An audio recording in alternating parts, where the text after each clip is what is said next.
Hello out there, Internet, and welcome to episode 41 of Funny Books Splatter, a horror comics podcast brought to you by HorrorTalk.com. I am your host, James Ferguson. I've got a twofer for you this week, folks, as my guests are Tim Seeley and Stephen Molnar, the creative team behind Imaginary Fiends, debuting on November 22nd from Vertigo. The comic follows a young woman named Melba who has been in a juvenile detention center for the past 6 years after brutally murdering her friend. It turns out she did this because her imaginary friend told her to. This gets her recruited by a mysterious group within the FBI to handle these interdimensional mental parasites. The premise of Imaginary Fiends is top-notch, and it quickly establishes a world of endless storytelling possibilities. Plus, it's creepy as hell. When I say imaginary friends, I'm not thinking like that weird clown from Inside Out. We're talking like crazy spider creatures, okay? Definitely check this one out, folks. Tim can be found online on Twitter at @HackinTimSeeley, and Steven doesn't do social media, so sorry. Anyway, let's dive into this week's episode of Funny Book Splatter with my guests Tim Seeley and Stephen Molnar. The way I like to start the show is just asking, if you're at the convention floor and you had to pitch Imaginary Fiends, how would you do it to someone on the floor there? I guess I'll start with Tim. The quick pitch I've been using is the very original. It's like the X-Files meets It. The short sort of movie pitch is that it's about a woman who is sort of conscripted to join the FBI's division that hunts for manipulative and evil imaginary friends. Cool. And the way that I've also seen this described too is that Tim, this is like your return to horror. Have you ever really left? Has it ever left you? Yeah, I like that one, but it's been like 6 months since Revival, so let's call it a return after 6 months. So I'll take it. Yeah, but I mean, I think this is more specifically like hack slash or something where it's it's the kind of horror that maybe people know more from me, that kind of monster gore kind of horror, which Revival obviously was not. Yeah, and plus you're writing Hellblazer now too, right? So that's in there too. That's still in the horror realm, I'd imagine. Oh yeah, that's fair. That's fair. Yeah, so it's a terrible return, I admit it, but you got to get people excited. So we'll go with it. It's a return. Yes. No, I'm with there. I'm with you. And look, I've read through the first issue, and it's I could definitely consider it. If it's a return, then it's a welcome return, I'd say. So thanks, man. So now, how did you guys link up? Have you worked together before? Well, Steve and I have known each other for a bunch of years, and I always like his work, so I've always told him I would do something with him. And he was doing so much, sort of licensed stuff and doing stuff with likenesses that I felt like the best thing to use him for would be something totally unlike that. Yeah, I guess if there were likenesses with some of the creatures in Imaginary Fiends, it would be kind of I would struggle to think of what you're encountering on a day-to-day basis, Stephen. Yeah, well, I never really had much of a trouble doing the likeness stuff. It's just it's time-consuming, all the reference work that you'd have to do just so you can get it correctly. But I never really actually had any problem. Like when I was working on Trek and I had to do, whether it was the new cast with all those young actors or even the original, I never really had any problem with CBS. They actually really liked what I was able to do. But yeah, Tim's right. I wanted to work with him for a long time because I kind of like the stuff that he does where it has humor in it. And I really wanted to get away from doing likeness work. So what kind of stuff would you use for reference for some of the monsters that are in Imaginary Fiends, if anything? Well, yeah, it's funny because Tim and I were talking about this, especially when it came to Polly, the main character, in the book. She's inspired by things like a bit like anime, And it was funny because I guess it was we were on the same page because it's they're imaginary characters, you know. So they're real, but they're part of the children's imagination. So the influence there from this little girl and the things that she grows up watching or playing with kind of created this visual look for that character, and it was like a weird coincidence that all that came together like that. So there's a bit of anime, but there's also a little bit of creepy horror stuff that I wanted to put in there. Yeah, I'd say that you deliver on that, based on, I mean, the big reveal. I mean, I don't want to like spoil anything, but like when you see some of these creatures, it's like, you know, that your mind is like kind of struggling of like, that shouldn't exist, but it does in this world, and it's like your head's kind of trying to wrap around what the heck is going on here. So success, I'd say. Yeah, well, that's the fun part of it. I mean, it takes place in our world, so everything is realistic. But when it comes to these creatures and where they come from, they don't really adhere to any of our rules because they manifest from the imagination of whatever character they're connected with. Mm-hmm. Yeah, it's a pretty awesome concept. It's like a more demented version of Drop Dead Fred. So I'm just picturing, you know, like that you know, all like the characters that would pop up in other shows like Foster's Home for Imaginary Friends and all these other things, and then thinking, oh well, now they're horror stories. It's a really cool idea. So I'm looking forward to the rest of the series, certainly. I didn't think of Drop Dead Fred, but that's a good one. I completely forgot that movie existed, but so did everyone else. That's I think that's like, I had to dig deep for that one. I was like, where else? There has to be like another Imaginary Friend movie or something, right? And then I'm like, wait a minute, there was that short-lived. I can't even remember the girl's name who was in that movie too, but Drop Dead Fred was out there. It's what's her face? The girl from Fast Times at Ridgemont High. Oh, it's Phoebe Cates.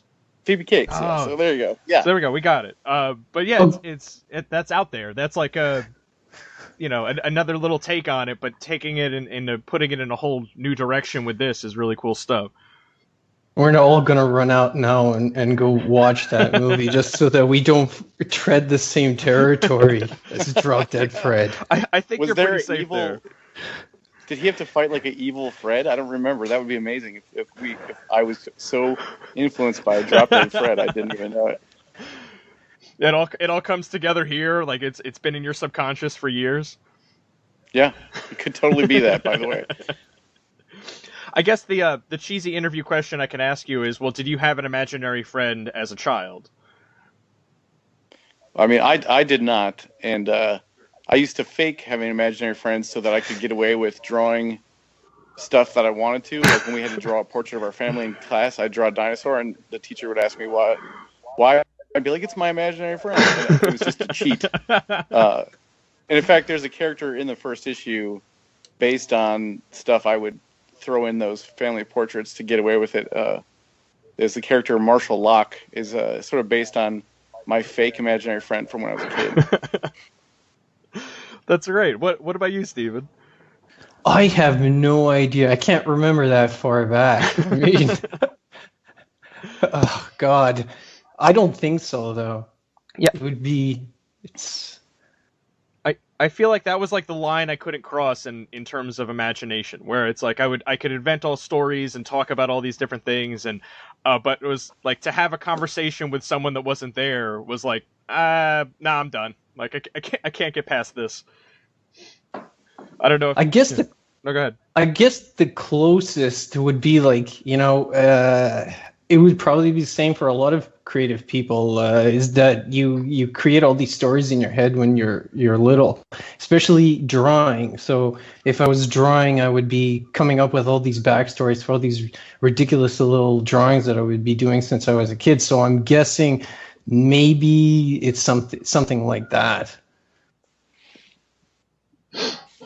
Yeah, I guess it all comes out in some way, but I'm with you in that. I don't know. I guess Tim, since you're also an artist, how do you approach working on the writing side of it now? I guess there's two ways you could say, well, this is my revenge for all the people that might have given me bad scripts in the past, or you could say, no, this is exactly the kind of thing that I wish people would give me as an artist. Yeah, I mean, I definitely try to write what I think will help the artist do the job the most.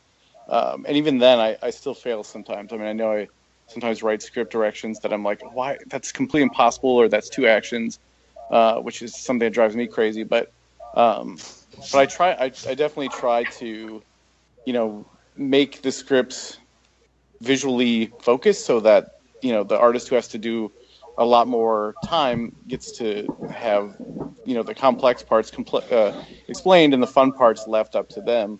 But yeah, I still try, I mean, it's a learning process all the time. And no matter what I do, I'm still sort of having to figure out new ways to communicate best and make it easier for Steven to draw. But for the designs, I basically let him do them. I didn't. A lot of times I do designs for the artist, or at least like a starting design. But I didn't do any in this book. I let Steven do all of them.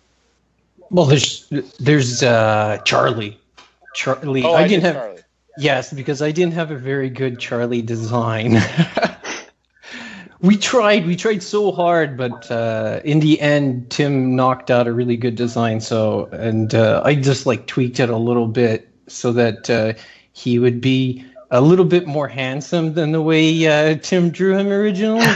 But that's about it. But he's pretty much 99% Tim's design, and it was a really good design. So there's no reason to mess with it much. Now, how did you come about with some of the designs for these? I mean, I keep calling them creatures, but is for lack of a better word. But we only see a couple of them in this first issue, and it's, I mean, aside from the one that Tim mentioned, very creepy looking stuff. So how did you come about those, Steven? Well, Tim gives, like he said, he gives a good amount of information for me to work from. And in the case of Polly, we had a rough outline of what was going on, and I was thinking Miyazaki stuff. I can't remember which film it is, but there's this weird character that doesn't talk, and it's like a mask that doesn't really emote. And it's this giant black blob that keeps shifting its shape. It could be really thin and very childlike and innocent looking, and the next minute could be this massive amoeba that's swallowing everything and creeping everybody out. I just can't remember what movie it was. So that's one of the things that popped into my head. I wanted to give Polly this face that doesn't change too much, almost like a mask, like it's porcelain, and the rest of her can kind of twist and change shape, but not drastically. And Tim in his scripts gave me a bunch of opportunities to mess with her form, so she's not always looking exactly the same all the time. But the other one, the dinosaur one, I think from the first issue, I don't know. I mean, Tim had this crazy character concept for that one, and I don't know. I just went with it. Yeah, it is a pretty unique concept, especially the hat. I think is a nice nice little touch to it. I really like the tricycle part. I think that's the best part. I think when people see that, they're gonna really wonder what's going on here, and it's gonna hopefully it's gonna appeal to some people. See, I don't want to say anything else about this monster because I now just want everyone that's listening to it to understand that there's some sort of creature with a monster and a hat, or with a tricycle and a hat. And if you want to know what we're talking about, pick up the first issue because That's all you need. yeah. That's all you need to know. There's a tricycle where a riding monster with a cowboy hat. Yeah, and yeah, it's what one of the main things in this book seems. And I know I want to be cognizant of spoilers, so if there's something that you want me to take out, let me know. But the this organization ish that comes to the main character Melba is it's almost like a twisted shadow organization kind of thing, something you could get out of like a weird Law and Order Imaginary Friends unit kind of thing going on here. Is that it seems like that's something you could do almost like a Monster of the Week thing, but also build up to a larger overall narrative. Are you Tim, are you building to how are you structuring the book? First of all, I guess all right, I'm rambling a little bit, but is this a kind of like a miniseries or like an ongoing, and how are you structuring those kind of pieces, if that made any sense? No, it totally makes sense. So the way that we do things with Vertigo Comics is, things basically start off as a 6-issue series, but based on sales and demand, they can go on and on. Which, Sandman started out sort of as a limited series and just kept going forever. So hopefully, people like the book enough and are excited and spread the word, and we get to do this for a long time, because the way I set it up, this first arc introduces the characters in the world, and then it sets them up immediately in the second issue on their first case, which then will lead to, this whole world that we've created where we can do a lot of other springboards. And then, eventually there's a very big storyline that I want to get to, which is kind of how I've done everything. Hack Slash was that way, where it's like it could just be that one shot if no one liked it, but I had a plan. Revival was the same way. We planned it for about 50 issues, and we did get to it. But if no one had really been inspired by it, we could have ended it at 6. So this is set up the same way. But I always, I try to have the expectation that people will be super into it and follow me forever. And that's the hope. Well, I think you've built up enough of a following that I would hope that continues, especially with all the work that you're doing with DC Comics. You want some of that to bleed through over to the Vertigo stuff too. Yeah, we'll hope the Green Lantern's readers are interested in creepy spider monsters and stuff. I'm not sure 100% that they are, but I will try. Yeah, you go. Well, you just got to put some of that into the constructs from the characters. Then they're just occasionally making weird big spider creatures. Oh, I do. So let's diving into the horror genre in general, I guess. But do you remember kind of your introduction to horror as a usually it tends to happen as a kid, from what I found, but like maybe your first horror movie or something like that? For me, it was. We were kids. We would always go to the library. My mom would take us like every week in the summer, and I would always check out. There was these books that were like hardcover books, an orange cover. I think it's called Monster World or some Monsterverse, but they were all about classic black and white horror movies. There was a Wolfman one and a Dracula one and a man, Creature from the Black Lagoon, and my brothers and I would just check those out constantly. Like, we were just completely in love with them. And then, so that was kind of my first stuff, was the Universal characters, and then. As I got older, I think I felt like when I was about 9 or 10, I was like too afraid to watch a modern horror movie. But my dad was watching Fright Night on the VCR, and I caught part of it, and I was terrified, but I was also fascinated. So that kind of started my affection, where it's like it really bothered me. I think as a sort of anxious and imaginative kid, I would, sort of make myself more scared than the movie really even warranted. But I kind of dug that, and then and that kind of led me to I would get old back issues of 70s horror comics and Vampirella and stuff like that, and that kind of led me, by the time I was a teenager, to be a big Vertigo horror comics reader. Great. Yeah, I like how it seems like it happens a lot where people kind of like a little too freaked out about horror movies or show or something like that as a kid, and then that in turn somehow gets them fascinated with the genre. Then they come back to it to write their own horror stories as an adult. Steven, what about you? Do you remember your first exposure to the horror genre? Yeah, I think it was the Bela Lugosi vampire movie. Dracula? Yeah, You know that one. like Yeah. I wasn't. Yeah, I wasn't. I called it that because he's Hungarian, and because I was Hungarian, there was like I always knew. Oh, he's a famous Hollywood actor, and he was Hungarian, so it was a big deal, you know. Plus, he had that crazy accent, you know, which I don't have because I was raised in Canada. But anyway, You have a crazy Canadian Yeah, accent. just a different one. yeah, one of the many weird Canadian accents, depending on which part of Canada you're from. So yeah, it was that, and I watched a lot of those old horror movies from the 40s. None of the 80s stuff because I think I wasn't allowed to because by then, you know, I was like little and my parents wouldn't let me watch things like that. But the older stuff, sure, especially the Abbott and Costello meets Frankenstein and stuff like that. That was great. I love that stuff.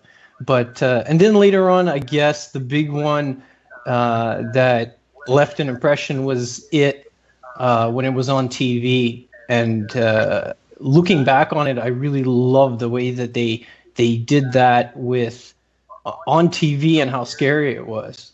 Well, at least for me it was, but yeah, I mean those were it. But I wasn't allowed to watch any of those Halloween movies until I got older, and by then I don't think it really scares you anymore. Yeah, I think a lot of them have to hit you at a certain age, and where you could kind of just where anything is possible. I think when I first started watching horror movies when I was a kid, I was like, well, why do they kill all these people? Like, how does Hollywood get away with murdering all these people? And like, I just thought it was real. Jeez. Yeah. Yee. Yeah, and it's like, I guess, like, what do they get terminally ill people? Like, what do they do for this? But yeah, it just kind of, that was where my mind took it. Like, I didn't think for a moment that all these people are acting. But yeah, I guess that says a lot about me. I don't know. But I think the Universal monsters have come up so much with everyone that I've spoken to on the show so far that I realized I had never actually seen them, so I had to like go back and fortunately there's a Universal put out like a big set of like every one of them, so I finally got them and started watching them. So I actually just watched Dracula for the first time like a week or two ago, like right around Halloween, so it worked out really well for me. But I see how influential those are to so many people that and they still work. Like, yeah, there's the effects and stuff are a little hokey and it can be tough to get into when you try to compare it to like a modern day horror movie, but that tension, that kind of creepy factor is still very much there in those original movies. Yeah, for sure. And I think the important part about those movies is that the monster is sort of the hero. I mean, he's in all those cases, the monster is sympathetic, even though they're villain as well. I think that's kind of what makes horror stuff resonate, and that's why in the 80s you had the slasher characters, and I think this book hopefully is in that tradition where the monsters are in their way, kind of the focus and the heroes in some way of the story. Yeah, that's a really good point, because in looking at it, some of them may not necessarily be monsters in the sense that we know that that definition of the word, but they're here in this strange kind of reason. Again, I'm trying to be purposely vague, but they wouldn't necessarily always be a threat, and getting an understanding of them and why they're here and what they're doing makes for a really compelling kind of story. Thank you. I mean, that's the hope. And I don't feel too bad. I mean, if you want to do like mild spoilers or like talk about plot points, to me, especially with the first issue, it's like you almost can't say too much because you you're trying to tell people why they should buy this thing and spend their hard-earned money on something that they don't necessarily know what it's about. So if you accidentally slip a story point or two, I won't be upset. All right. So anyway, the last page has no, I'm kidding. Yeah, so that kind of I guess symbiotic relationship is what I'm getting. It puts them in a more sympathetic light. At the same time, though, they're still a hideous monster. So it's like you're trying to understand how to feel while looking at the story that way. So I think that's some really cool stuff. So hopefully we get to see that more and more expanded upon in the story.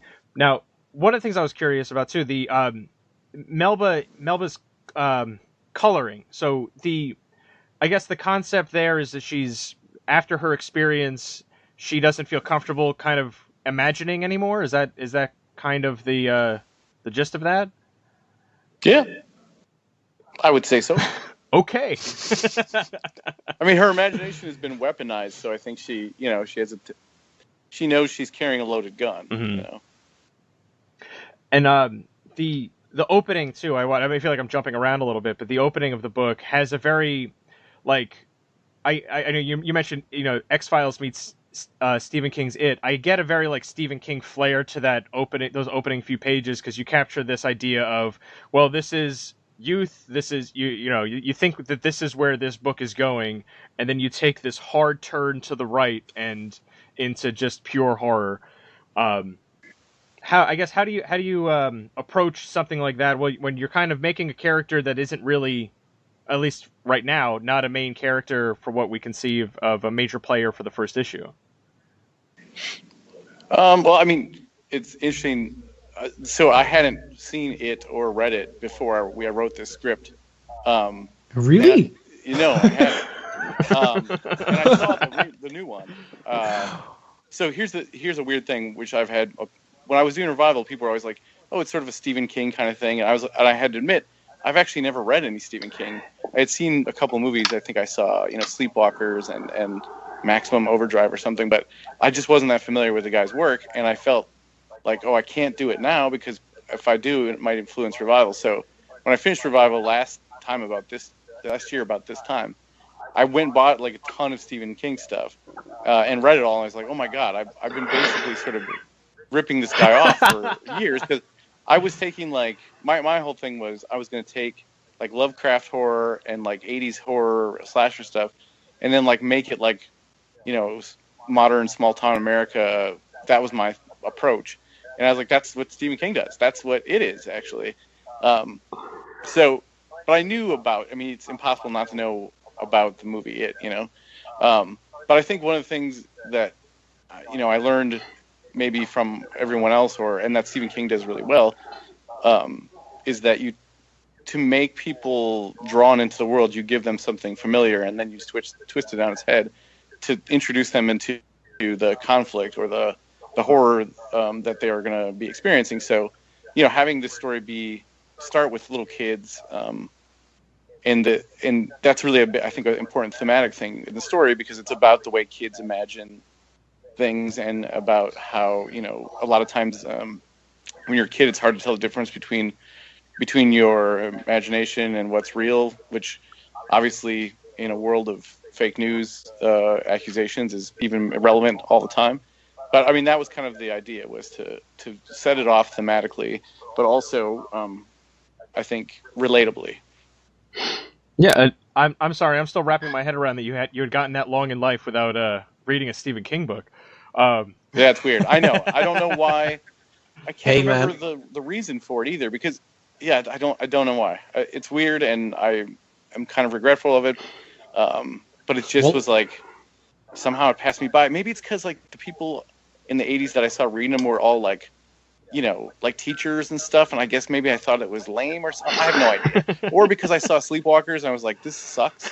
The Sleepwalkers is terrible. Yeah, a lot of his movies aren't great. Yeah, a lot of his movies didn't translate well. Or his books did not translate well to film, it seems. But yeah, that does seem to be that way. What was your the first new It one? Was fantastic. What was your first book then that you read through? Do you remember?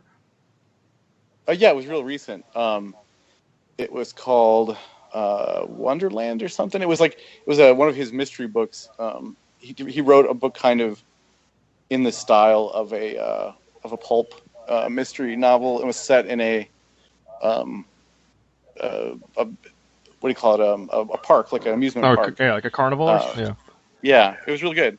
And then I read a bunch of short story collections and let's see, Christine and some other stuff. So you went through the basics. Then I decided I had to catch up. Yeah. I still haven't read it though. I haven't read. It's long as shit. Yeah, so I haven't. That's a commitment. Yeah, that's a book that looking back, I read that book when I was way too young for it. But even then, like, I don't know how I got through it. It's like 1,000 pages long, and you're like, I don't know, like you just I guess kept doing it, or I had long car trips, and I would just I'll read this book. Pre cell phones, kids. Okay, so now now you could just have the whole book read to you over the course of like 40 days or something like that. But because I can't imagine how long an audiobook of it would be. Yeah. But the new movie was great. I love the movie. And when I was watching, I was like, fuck. Because there's some things that I wanted to do in this that, whatever. This happens to me all the time because I'm pop culture, aware, and I do watch a lot of shit, but it seems like I watch this stuff that, like, I hadn't seen Buffy when I started Hack Slash. Everybody's like, what? Like, no, I didn't have cable. I lived in, I was in college and I didn't have cable, but I watched the shit out of X-Files. Mm-hmm. But I just, so things that people sometimes think I was influenced by, like, all I had was, comics and novels and regular network TV for years, So I missed a lot of shit. Yeah, it happens. It's something, but it's interesting that like that kind of stuff can still happen, and it's not like anyone can look at it and go, oh, he totally ripped off Buffy or he totally ripped off Stephen King here, but you kind of, I guess, for lack of a better word, get away with like a quote unquote homage, although again, it's not intentional. So it's like, well, yeah, you're in that same vibe, so if you like Stephen King stuff, you should like this too. I always think of it as, everybody is sort of their influences. So, Joss Whedon was influenced by 80s movies and, that kind of stuff. So we have the same in comics, and so did I. And he's just way more successful than me. And Stephen King was influenced by, Lovecraft and then also just sort of slice of life stuff and comic books and pulp magazine. So I was like, oh, so was I. He's just way more successful than me. So it's, it all kind of shakes out, I think. So you just have different career paths, Tim. It's okay. Yeah, sure. They're billionaires and I'm not. That's the career path. Well, look, you'll see what happens. Revival's getting the movie treatment, right? So hopefully that turns around. So long story short, folks, go buy Imaginary Fiends so we could help Tim receive his dream of being a millionaire, I guess. Now, one thing, Tim, you had mentioned that I wanted to circle back on was that you had gone back and picked up a bunch of like old comics like Vampirella, and well, I guess I wouldn't call them old when you were reading them, I guess, but do you have like an influential book that got you into the medium of comics or horror comics? I guess both. Because I think that everyone has like a gateway comic, and then they see like, oh, I could tell scary stories in this too, and then it becomes like a separate, like a whole new discovery. Well, when I was 5, my mom got me a Amazing Spider-Man book while we were camping, and it rained, and that sort of changed my whole life. So Spider-Man and like a lot of kids of 80s and 90s, and even now, Spider-Man was the gateway to comics. And then for horror comics, the one that really I think just sort of changed my brain was the Alan Moore Swamp Thing. Mm. And I was getting that, I think I was like 11 or 12, and I think it was just finishing up its run, but I was finding them in back issue bins for like, a quarter or something. So I just remember there was an annual where Swamp Thing goes to hell, and it's got Etrigan in it, and all the sort of DC horror characters, and it like this really scratchy John Totleben and Steve Bissette art, and there's something really, I don't know, visceral about it, and really creepy, but it's also kind of poetic and beautiful. And so I think, hopefully you can see some of that in all the stuff I've done. I never got to do the sort of Alan Moore third person lyrical captioning, so I tried to do that in Hack Slash really didn't demand that sort of thing, nor did Revival. So when I got to this book, I kind of wanted to use that omniscient third-person narrative that has this sort of poetic theme-setting captioning. I love that stuff. And I've been trying to do some tricks with it that I'm kind of probably homaging the Alan Moore Swamp Thing. It all comes back around. Yeah. Now, Steven, bouncing back to the art for a second, I mean, I hope that you enjoy drawing monsters. Otherwise, if this isn't something that you're into, then you're like, oh man, this guy wants me to draw another monster. I guess it's since you were working more on the licenses kind of stuff before. Is this kind of stretching different muscles for you? It's more relaxing. I mean, I'm loosening up more, and I think it shows once we get to the second issue and afterwards that it's not going to be like it takes some time to get a feel for whatever project you're working on, and I've done like different things that none of them really demanded the same style, so I kind of like shift it a little bit depending on what the book was, not too much so that it looks like somebody else is drawing it, but yeah, this has been like more relaxing than a lot of the other stuff that I've done because I just really don't have to like stick to certain things rigidly and get it correct. Like you got to get the Enterprise correct. You can't draw it like another ship. So. And there's so much little things like that in licensed work that you have to get correct because the fans will notice it if it's wrong. So this was fun. We're creating everything new, and you're not reliant on something that was already established. You're just getting to make it at that point. It's going to be difficult afterwards when you have to go back through all those books and wait. I did it this way. I can't change it now. It has to be consistent. So. Yeah, referencing your own work for your own likenesses there. Oh yeah, I got a pile of PDFs of artwork on my desktop. So like whenever I'm drawing a new issue, I can. Oh wait, what did this supporting character look like? And I just like flip through it to go find it. So. I do like the idea that you're drawing a horror comic to relax. That's the way of just want to kick back and draw some monsters. Oh, I think it's like that though with all artists when they're working. I mean, there's a huge. You kind of like get into your own little world and you're not paying attention to anything because it sucks you in and it's kind of focuses you. And it is kind of relaxing. The only thing that's stressing is like everything outside that might affect your work. Like if somebody's making noise and it disturbs you, that could get on my nerves. But other than that, no, it is relaxing. It's great. Yeah, that if it works, then yeah, keep doing it. That's that's the gist of it. So all right, guys, just to wrap up, where are the best places to find you online? I'm on Twitter at @HackinTimSeeley, and on I think I have other things, but that's the one I use. Oh, and my website is timseeleyart.blogspot.com or timseeleycreative.com. And yeah, that should do it. All right, and Steven? Other than my Facebook, I really don't have much of an online presence right now. Oh, the thing is that I'm a comic book artist, man. So, I mean, most of my time is spent working in my studio, and it's really hard to do anything other than that. So I was like, there were times where months would go by and I had no idea what was going on in the world. Well, you're probably better off with some of the stuff that is going on in the world today. So I guess... so I hear. Yeah. But yeah, I think, taking a break from social media is something that I think more and more people should be doing, myself included. So, yeah, I think, like I said, you're probably better off. But the first issue of Imaginary Fiends drops on November 22nd. We'll have links to purchase the book on the show notes as well as the links for your social handles there.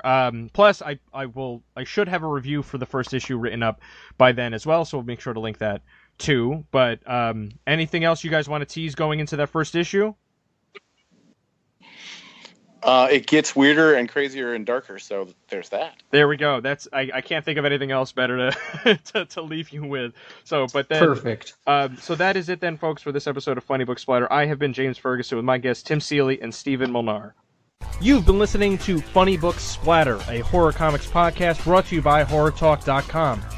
We've been bringing you the best in horror since 2002. In addition to comics, we cover movies, TV shows, books, and video games. We've got news, reviews, guest features, interviews, unboxing videos, and much more. Be sure to sign up to Steve's Deals newsletter to increase your horror collection without breaking the bank. Check us out at HorrorTalk.com and at HorrorTalk on Twitter.